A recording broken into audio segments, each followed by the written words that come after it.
Meus queridos irmãos, queridas irmãs, que Jesus, nosso Mestre, nos abençoe.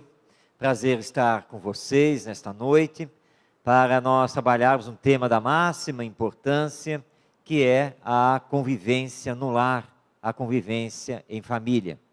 Nós estamos trazendo o abraço fraterno e carinhoso daqueles que realizam a Rádio Rio de Janeiro, a emissora da Fraternidade, que é uma emissora espírita, 45 anos já no ar, onde colaboramos lá na cidade do Rio de Janeiro, e que ela pode ser ouvida e assistida através da internet aqui em São José do Rio Preto.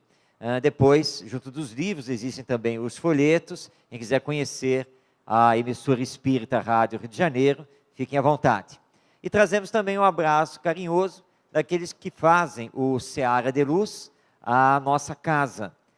Nossa no sentido carinhoso, porque na verdade, claro, é a casa de todos que ali estão cooperando e aprendendo com a doutrina espírita.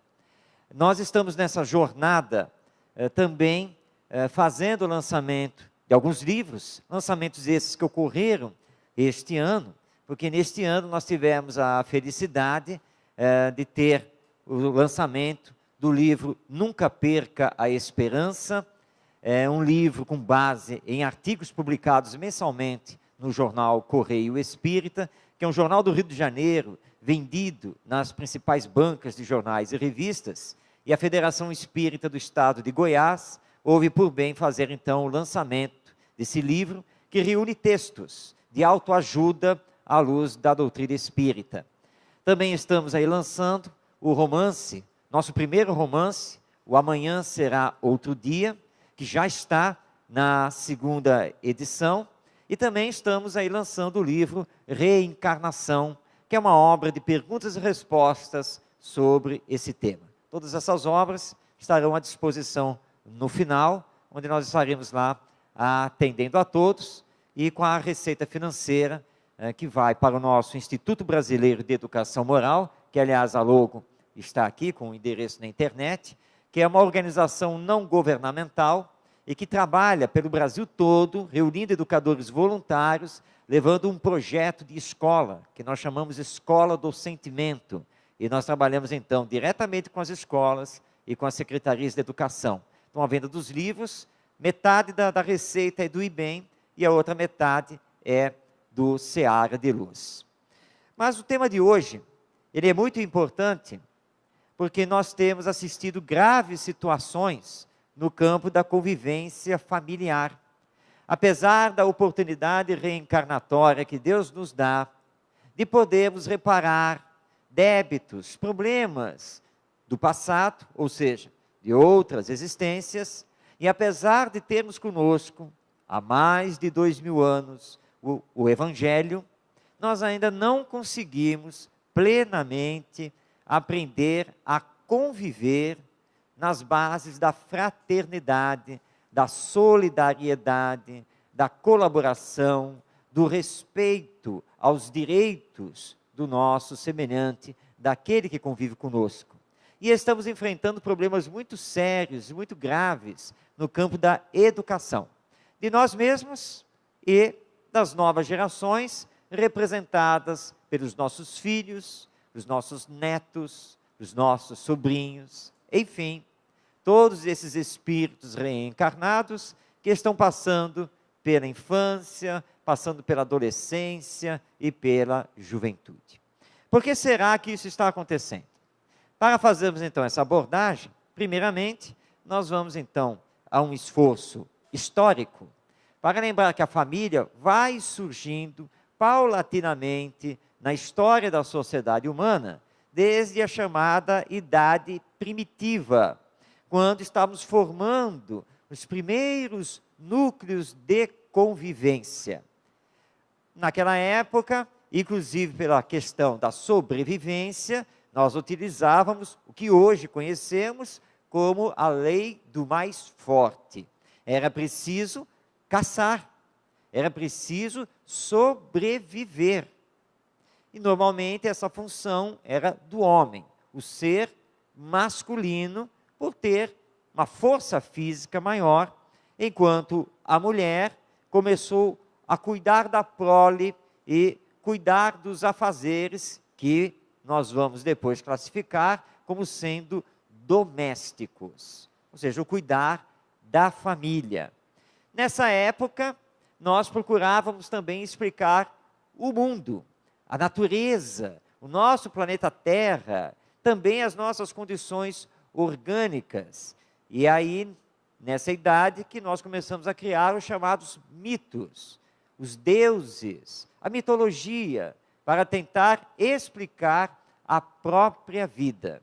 E nós vamos dar nomes de deuses a coisas da natureza, porque nós não compreendíamos como é que o sol se sustentava lá em cima, o porquê do surgimento da lua, o porquê da gravidez da mulher, como que isso acontecia.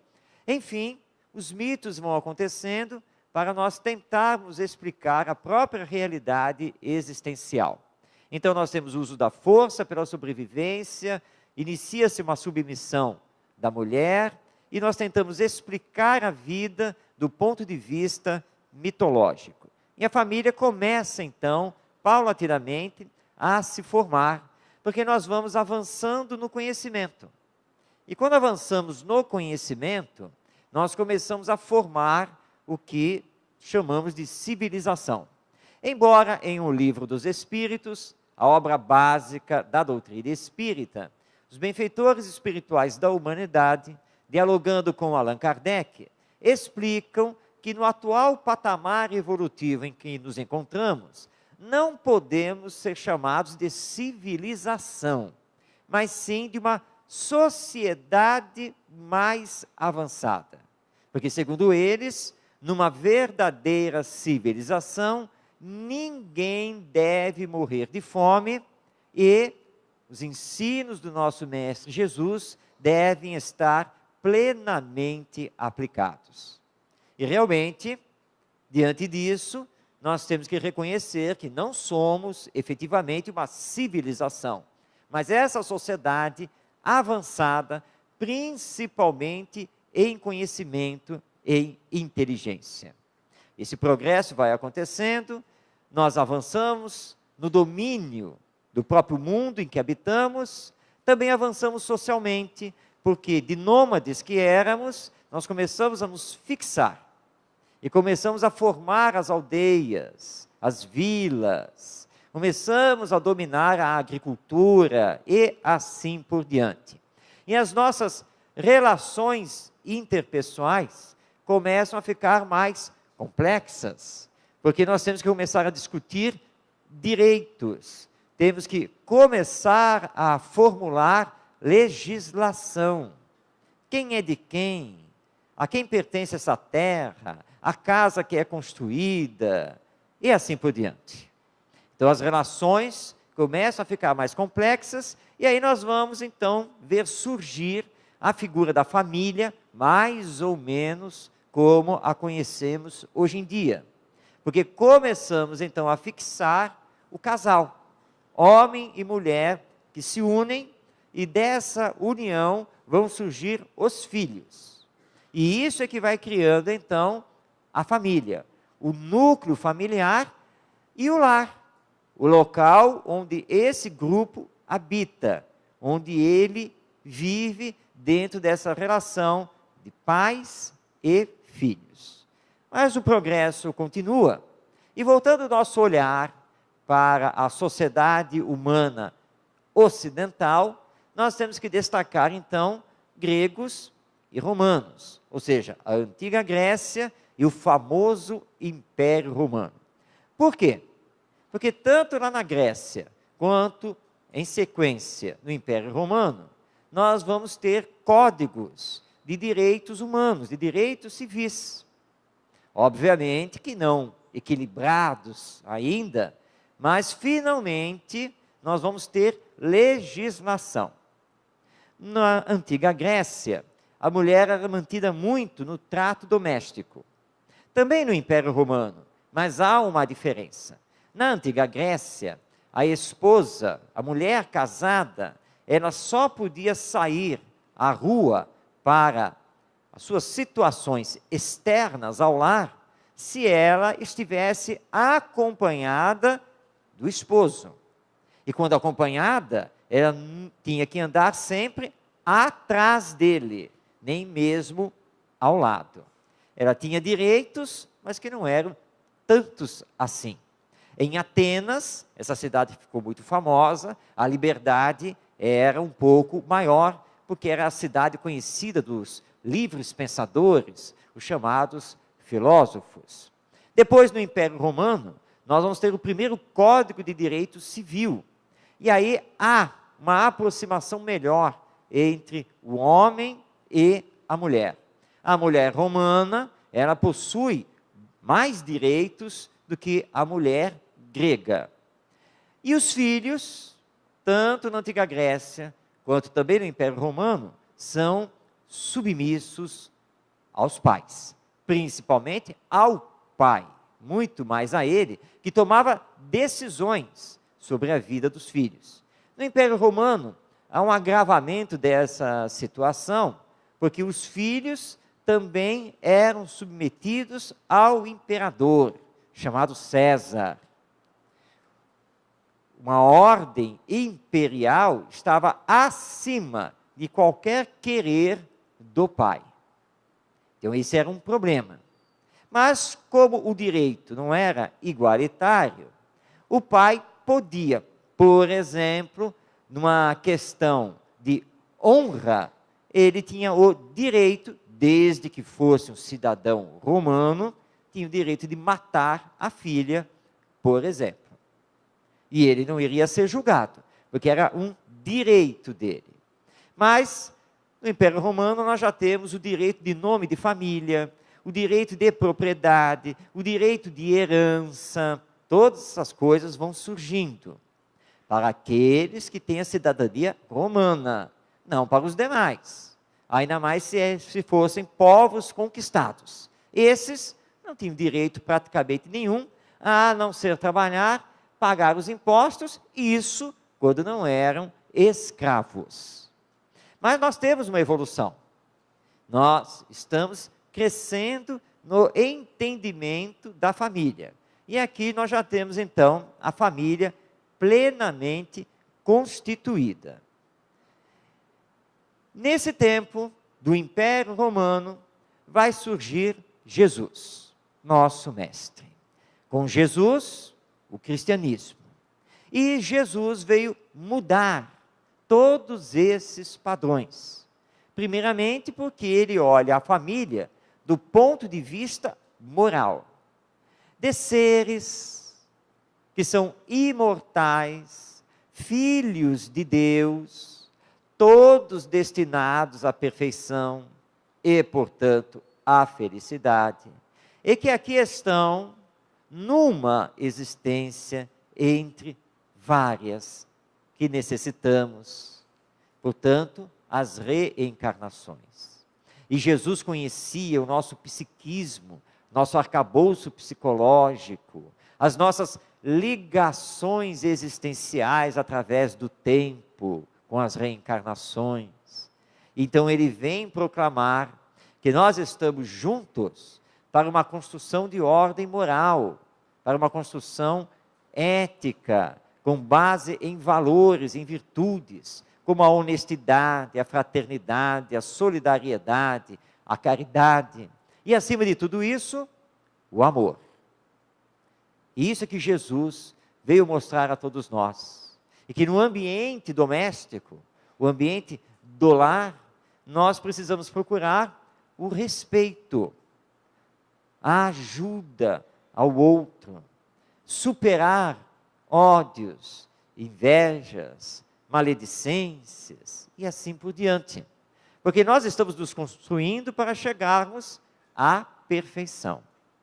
E é muito significativo quando o espírito Neo Lúcio, através do nosso querido Chico Xavier, ele narra na obra Jesus no Lar, a cena em que Jesus convida os discípulos a se reunirem na casa de Pedro, onde ele daria novas instruções inaugurando o que hoje, no movimento espírita, nós chamamos de culto do Evangelho no lar. E Pedro indaga do mestre se a família dele também participaria, se poderia participar desse colóquio. E Jesus informa que sim. Pedro tinha um problema muito sério de relacionamento com a sogra, que morava com ele. Ney Lúcio relata então que ele olha significativamente para Jesus e pergunta: mas, mestre, também a minha sogra? E Jesus diz que sim. E a reunião é feita. E Pedro faz de tudo para sentar próximo de Jesus e longe da sogra. E assim ele faz. Mas Jesus entra com aquelas famosas histórias, as parábolas, e a história vai mostrando da necessidade da conciliação, do entendimento, da compreensão entre os que formam o núcleo familiar. E quando chega lá no final, Jesus olha para Pedro e ele baixa a cabeça, depois levanta o olhar, e quando ele levanta o olhar, ele não vê Jesus, ele vê a sogra. E aí ele entende o que estava acontecendo. Como que ele poderia ser discípulo de Jesus? Como que ele poderia pregar a boa nova, anunciar o reino dos céus, se em casa, no próprio lar, ele não conseguia colocar em prática aquilo que estava aprendendo e falando em praça pública? Então, ele olha para Jesus e entende o convite, vai até a sogra e dá um abraço nela. E finalmente, eles se conciliam para continuar a sua jornada em comum. Então, a família, do ponto de vista moral. E ele então diz que todos nós, homens e mulheres, somos iguais, porque somos filhos de Deus. E que no nosso relacionamento devem perdurar a fraternidade e a solidariedade. Fraternidade porque somos irmãos, acima das circunstâncias materiais da reencarnação. E solidariedade, porque se formamos um núcleo familiar, nós precisamos nos auxiliar. Nós precisamos cooperar um com o outro. E não simplesmente jogar as coisas em cima dos ombros de um ou de dois dentro do lar. Há que se ter um compartilhamento das tarefas domésticas, por exemplo, diálogo o tempo todo, para que nós possamos construir paz e não termos uma guerra permanente no nosso ambiente familiar. Tudo isso o nosso Mestre Jesus veio trazer. Nós continuamos o progresso e entramos na chamada Idade Média, que na verdade teve 2 períodos. O primeiro um pouco mais grave, quando a teologia cristã ficou em cima do muro para decidir se a mulher teria alma ou não teria. E entendo a alma se ela fosse igual à alma do homem ou inferior. Isso nunca foi oficialmente decidido. E como ficou no ar, acabou para a população prevalecendo a ideia de que a mulher teria uma alma inferior à do homem. E isso foi, com certeza, muito ruim. Porque, na verdade, nós somos espíritos imortais, que podemos reencarnar no campo masculino, como podemos reencarnar no campo feminino. Para o espírito, isso é indiferente, porque só depende das necessidades evolutivas, das necessidades de aprendizado. Essa questão aí de preconceito com a mulher ou com o homem, isso é criação nossa, porque falseamos o entendimento da lei divina. Somos iguais, acima de tudo, filhos de Deus, criados da mesma maneira e com o mesmo destino, e, portanto, como está lá no Livro dos Espíritos, com os direitos iguais. Podemos ter funções diferentes, mas os direitos são iguais. Mas como a mulher ficou assim como se tivesse uma alma inferior, a família como um todo foi submetida à religião. E ai de quem não professasse, na época, a religião católica, e não obedecesse a todas as regras impostas por essa religião. É por isso que a Idade Média foi considerada uma espécie de retrocesso. Mas, na verdade, não existe o retrocesso, porque a lei é de evolução, é sempre ir para a frente. Mas, com o uso do livre-arbítrio, podemos sim estacionar durante um tempo. E durante um tempo isso vai acontecer, porque não era permitido pensar, não era permitido questionar, mas sim submeter-se, pura e simplesmente.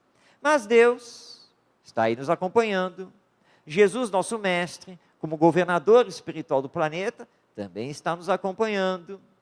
E aí, espíritos mais iluminados começaram então a reencarnar para promover mudanças na sociedade humana, principalmente na sociedade ocidental.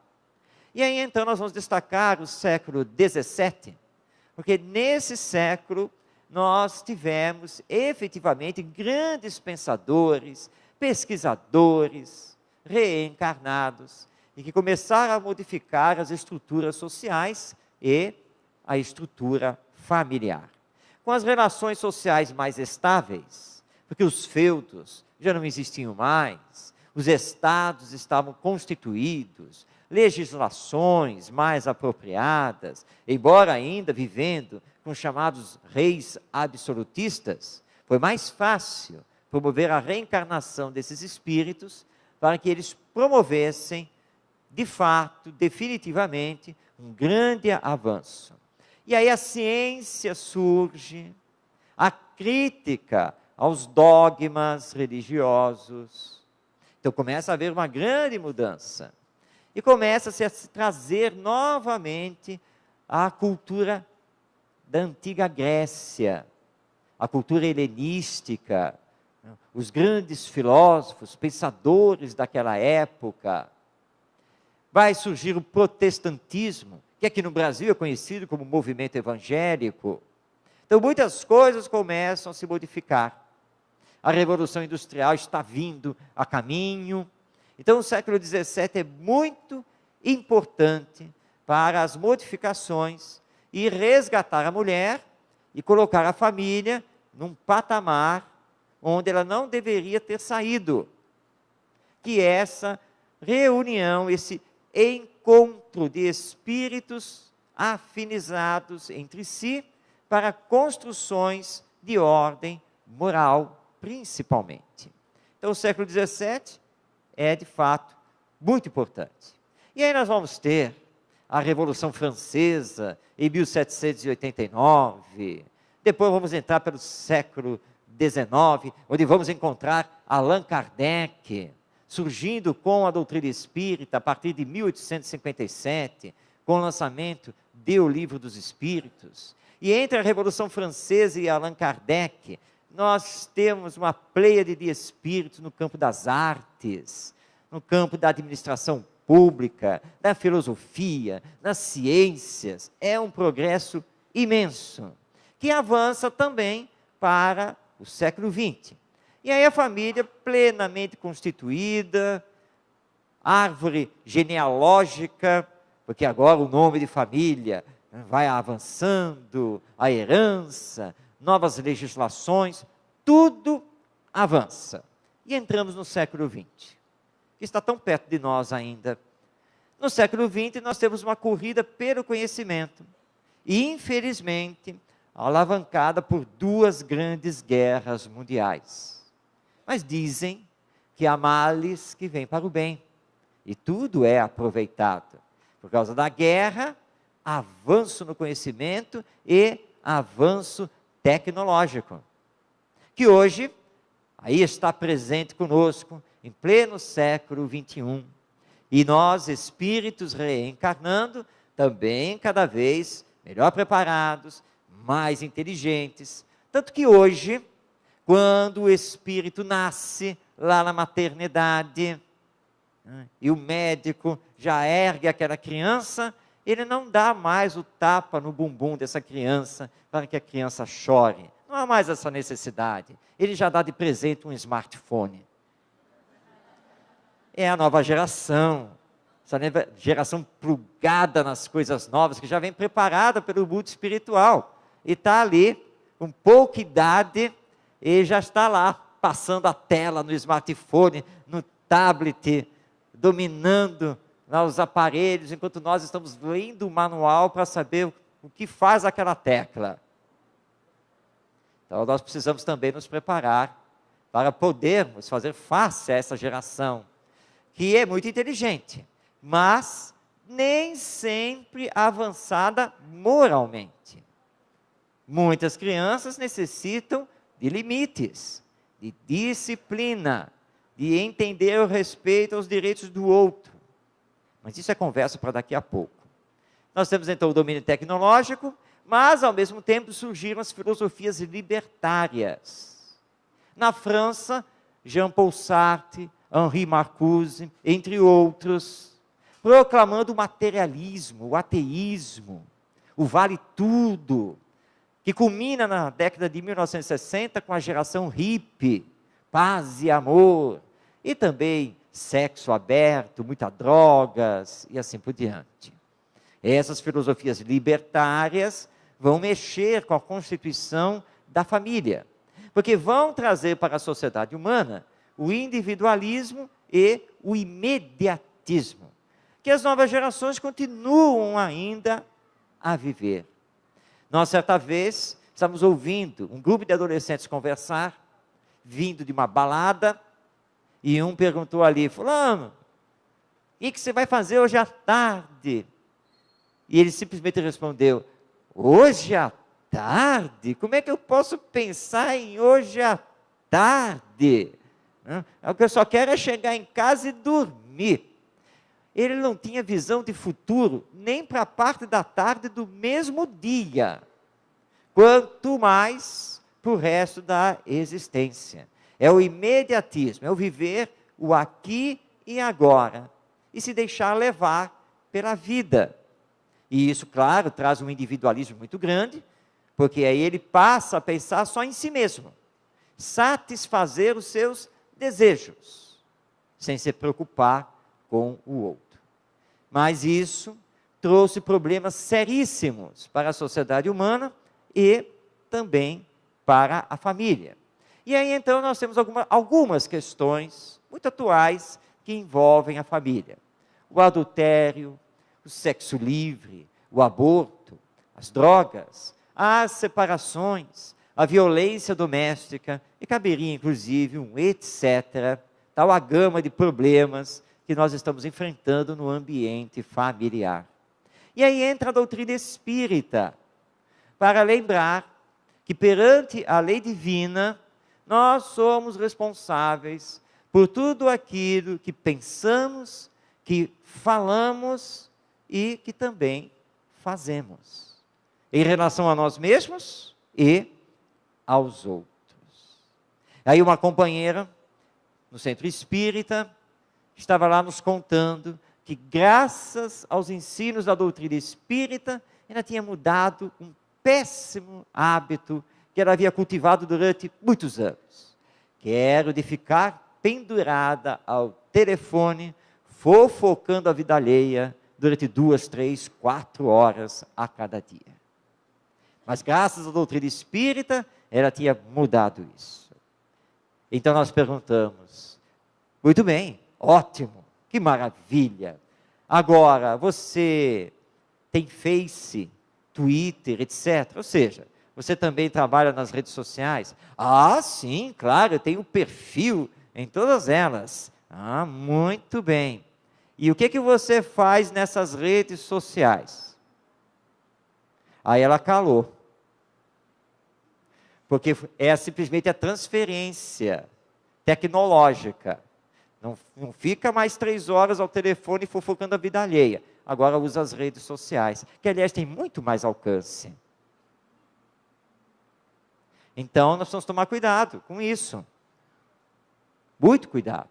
E olhar para os nossos filhos, para perceber o que está acontecendo com eles. Se não estão envolvidos com as drogas, por exemplo. Porque o mundo está aí. Os grupos de influência aí estão. E nós não podemos ser cegos naquilo que está acontecendo. Mas temos que dar os bons exemplos. Porque apenas sermões, pedidos, ameaças, castigos, essas coisas não resolvem. O que resolve é o diálogo e o exemplo. Vamos então ver uma história. Estamos sentados na sala, TV ligada, e está passando o noticioso. E o noticioso está falando dos problemas que o governo está enfrentando com a corrupção. E nós, querendo dar uma aula para os nossos filhos, dizemos que realmente, onde já se viu essas coisas acontecerem, que nós precisamos de um Brasil mais ético, que precisamos mudar esse quadro da corrupção, do desvio de verba pública, etc, etc. Vem o dia seguinte, e no dia seguinte, você vai sair de carro com o seu filho. E quando você está a caminho, por exemplo, do centro espírita, tem uma blitz no meio do caminho. E não é que o policial manda exatamente você parar. Você para, seu filho sentado do seu lado, você pega os documentos do carro, tudo direitinho, e junto aos documentos já põe uma cédula de dinheiro. Sai do carro, conversa com o policial, volta para o carro e diz ao filho, tudo resolvido, vamos embora. O filho está assistindo a cena e pergunta, pai, o senhor molhou a mão do guarda? Ah, sabe filho, que nós temos que chegar no horário certo lá no centro, né? Tem evangelização, o grupo de pais, etc, né? Sabe, eu estou com o IPVA atrasado, então, né? Aí deu um jeitinho, né? Mas pai, então o senhor corrompeu o guarda, o policial? Não, filho, olha só, você tem que entender que uma coisa é uma coisa e outra coisa é outra coisa. Tá? E aí você tenta explicar a situação para dizer a ele que desviar a verba pública lá no governo, isso não pode. Mas pagar o policial para que ele releve a situação, isso pode. Desde que seja para aliviar a você. Porque se você descobrir que o vizinho andou fazendo isso, você vai fazer até uma denúncia. Aí é claro que o filho assistindo uma cena dessas, por que ele vai ser honesto? O pai não é. E ainda diz que determinadas desonestidades são lícitas. Podem ser feitas. Tenta justificar. E para piorar a situação, ainda vem para o centro espírita. Então temos que tomar cuidado com isso, porque o exemplo no campo educacional arrasta. É isso que ele faz. E não dá para resolver os problemas com violência. Não adianta pegar o filho para dar uma surra nele. Aliás, isso não se deve fazer, mas de jeito nenhum. Nós temos que educar com amor, que é o verdadeiro ato pedagógico. Mas às vezes nós damos castigos, chamados draconianos, que o coitado não entende. E, aliás, nós esquecemos que criança pensa, que criança tem sentimento, porque é um espírito. E aí extrapolamos. Tudo eu posso, mas ele vai passar uma semana sem poder nada. E ele vai tentar sair disso. E não significa que vai respeitar. E depois ele cresce. Ele se torna um jovem. Ele começa a ter a sua própria vida. E quem disse que ele vai nos obedecer? Nós sempre o tratamos com violência, com ignorância ou com indiferença. Por que ele haverá de nos respeitar? Pelo contrário, ele vai fazer de tudo para ir embora. E se não lhe for possível, ele vai orar a Deus para que fiquemos velhinhos o mais rápido possível. Sim, porque assim ele pode se livrar de nós, é só colocar lá no asilo. Pronto. Nunca foi bem tratado, nunca foi efetivamente amado. E é isso que nós precisamos fazer. Que somente através do amor nós poderemos reparar o passado. Ah, mas meu filho é muito difícil. Meu filho é rebelde. Meu filho é isso, meu filho é aquilo. O que será que eu fiz para merecer um filho desses? Não queira saber. E se for olhar a ficha reencarnatória, aí nós vamos agradecer a Deus por ele, que é leve. Todos os problemas que ele nos dá é muito leve perto do que fizemos com ele e com outros no passado. E ele vem como desafio para que possamos crescer, para que possamos evoluir. É isso que acontece. Então a convivência no lar é muito importante para superarmos as questões atuais. E aí o Espiritismo indaga: qual é, afinal, o papel da família na sociedade humana? E responde: a família é um espaço de convivência de seres humanos, espíritos reencarnados, que precisam aprender a se amarem. É para isso que nós estamos aqui, constituindo família, para realizarmos o aprendizado do amor. E para realizar esse aprendizado, há que se ter compreensão, tolerância, paciência e renúncia. Essas quatro virtudes são muito importantes. Somente assim teremos paz no lar. Somente desse jeito. E aí quando você cresce, eles crescem, casam, a união continua. Porque existe amor, existe fraternidade, os laços não se rompem. E aí os filhos vão, aí vem de novo, aí telefona, passa mensagem pelo WhatsApp: pai, você estará em casa nesse fim de semana? Não, estarei em São José do Rio Preto. E no outro fim de semana, esse eu reservo para vocês. Vamos marcar um almoço. Almoço marcado. E aí tira fotos da jornada, manda para todo mundo também, para mostrar: olha, não estou brincando não, estive no Kardec para fazer palestra, olha a foto aí. E assim vai indo, porque são laços que jamais se rompem, de jeito nenhum, porque eles são baseados no amor, na paciência, na compreensão, na tolerância, na renúncia, e assim nós vamos caminhando.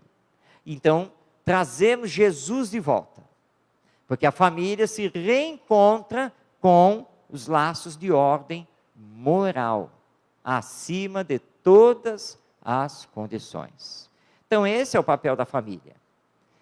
Espaço de convivência, à luz da doutrina espírita, é estar com o outro, mas estar mesmo, é decoração, não é o estar físico, presencial no ninho doméstico.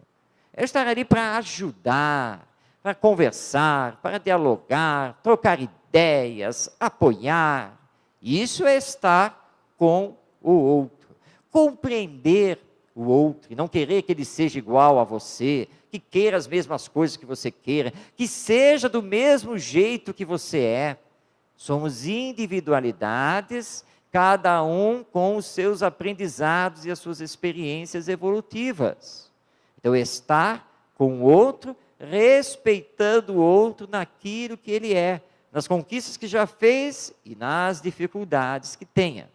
Aí então, nos relacionamos efetivamente com ele, porque são laços afetivos, não meramente sexuais ou sociais, de interesse, nada dessas coisas.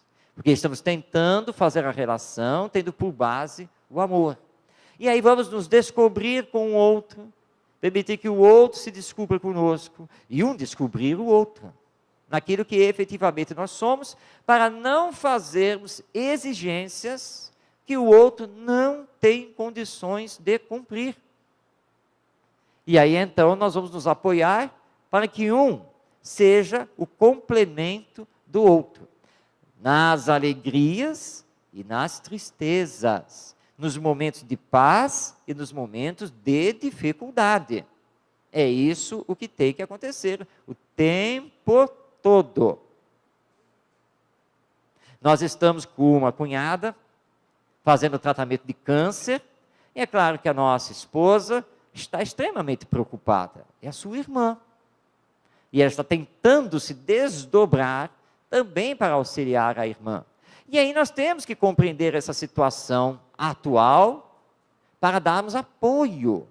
E entender que neste momento ela tem que abrir mão de determinadas questões domésticas a benefício da outra que está num tratamento muito difícil.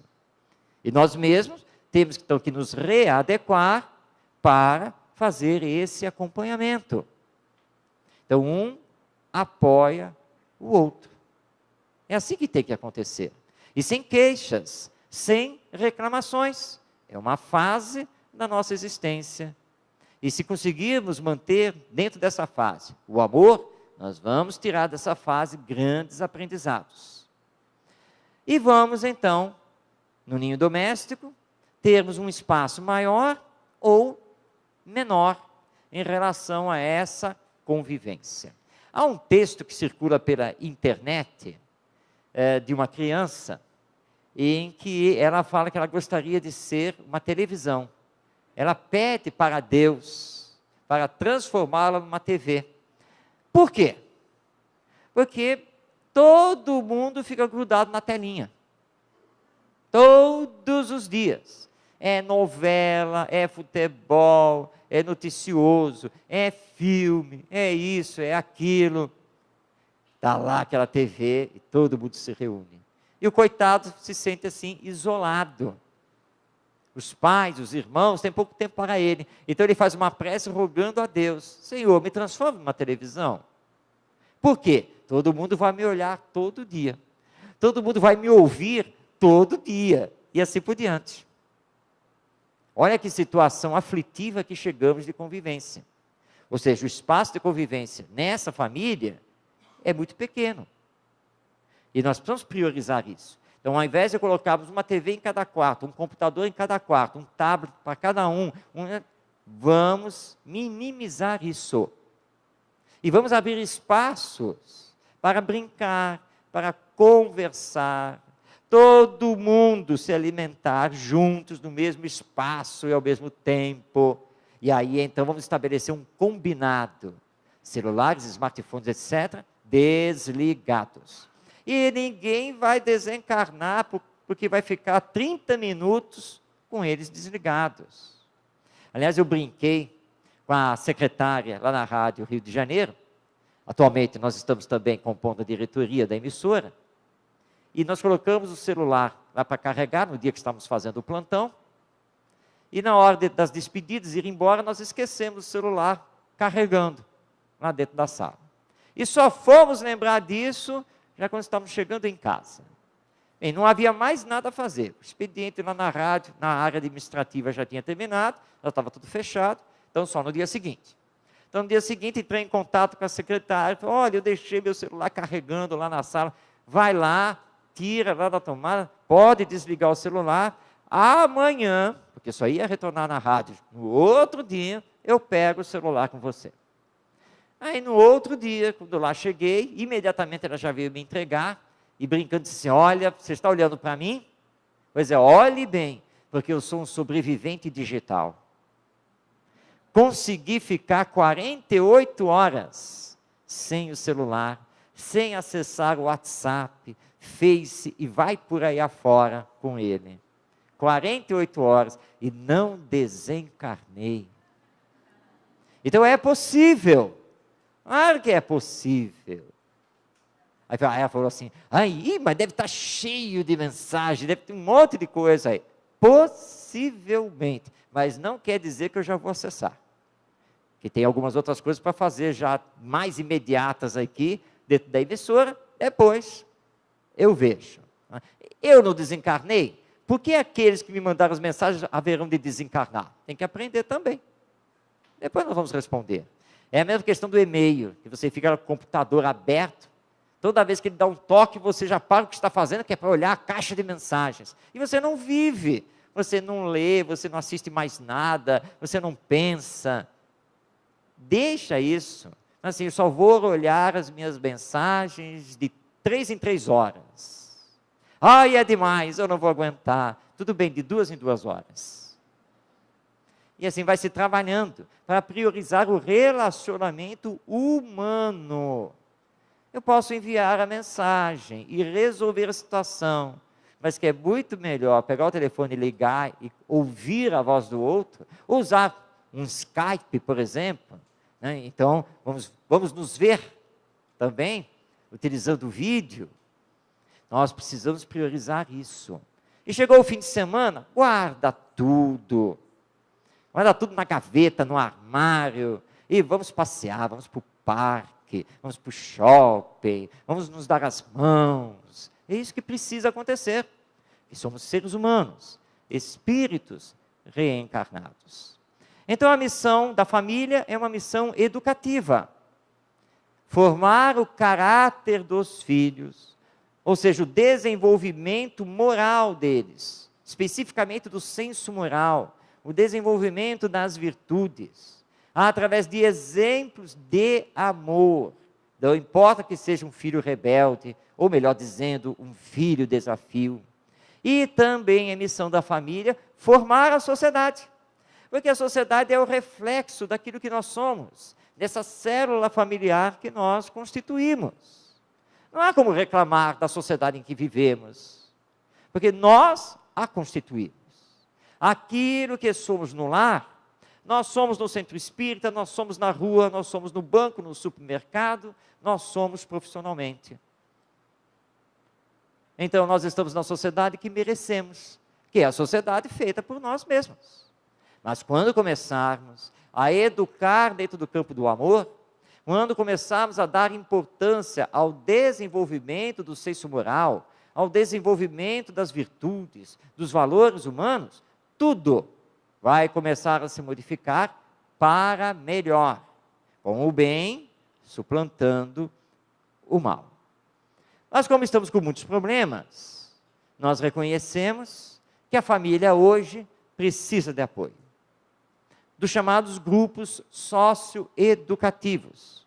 Entre eles, o Centro Espírita, que representa o Espiritismo e, na sua dinâmica de atividades, vai então fornecer à família a evangelização da criança e do jovem, o grupo de pais, os grupos de estudo da própria doutrina espírita, para nos compreendermos enquanto espíritos imortais, a nossa destinação, que nada nos acontece por acaso, que tudo tem a sua razão de ser, e que perante a lei divina, tudo o que nos acontece é justo, e tem uma finalidade útil, desde que façamos esforços para reconhecer que Deus é bom e justo, misericordioso. Nós é que precisamos utilizar melhor o livre-arbítrio, para nos construirmos no campo do bem e do amor. E aqui no Centro Espírita, como em outras instituições, religiosas ou não, está na hora de discutirmos o papel da família, ou rediscutirmos as suas finalidades, para conseguirmos reequilíbrio moral dentro do lar. Entre os companheiros de jornada, os filhos, os agregados, enfim. E isso é urgente, porque nós estamos invertendo valores e estamos aceitando coisas que, na verdade, ferem a lei divina. Nós respeitamos o direito de escolha de cada pessoa, de cada individualidade. Nós temos todo o respeito. E isso o Espiritismo nos ensina.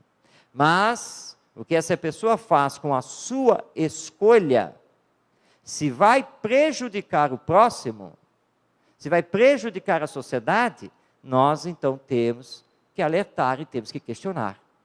Porque em nome da liberdade de ação, de pensamento, nós não estamos aqui para aceitar todas as coisas. Bem pelo contrário. A nossa meta é a perfeição moral e intelectual.